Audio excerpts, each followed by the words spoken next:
লাল সবুজ রঙের bullet proof বাস, ভেতরে শীতাতাপ নিয়ন্ত্রিত পরিবেশ, বিশেষ নিরাপত্তা কাজ আর চলমান প্রচারণার প্রস্তুতি।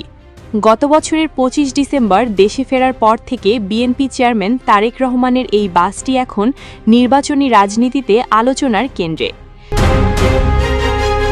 আর ঠিক এই আলোচনার মধ্যে সড়কে নামানো হলো আরেকটি প্রচারণা বাস, বাংলাদেশ জামায়াতে ইসলামের সবুজ রঙের মাল্টিমিডিয়া বাস। ব্যাস, সামাজিক যোগাযোগ মাধ্যমে শুরু হলো প্রশ্ন, এটি কি অন্য দলের বাসের অনুকরণ? তবে জামায়াত বলছে না, একেবারেই না। তাদের দাবি, এই বাসটি কোনো ব্যক্তি বা দলের আদলে তৈরি নয়, বরং এটি দীর্ঘদিনের পরিকল্পনার অংশ, একটি ভ্রাম্যমাণ মাল্টিমিডিয়া প্রচারণা প্ল্যাটফর্ম। জামায়াতের প্রচার বিভাগের প্রধান এবং সহকারী সেক্রেটারি জেনারেল এহসানুল মাহবুব জুবায়ের স্পষ্ট করে জানান, এই বাসের কার্যক্রম অন্য দলের ব্যবহৃত বাসের ঠিক বিপরীত।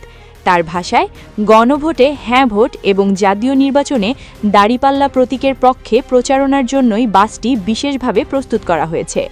এখানে কোনো নির্দিষ্ট নেতার জন্য আলাদা সুবিধা নেই, প্রচারণায় যুক্ত যে কেউই ব্যবহার করতে পারবেন এটি।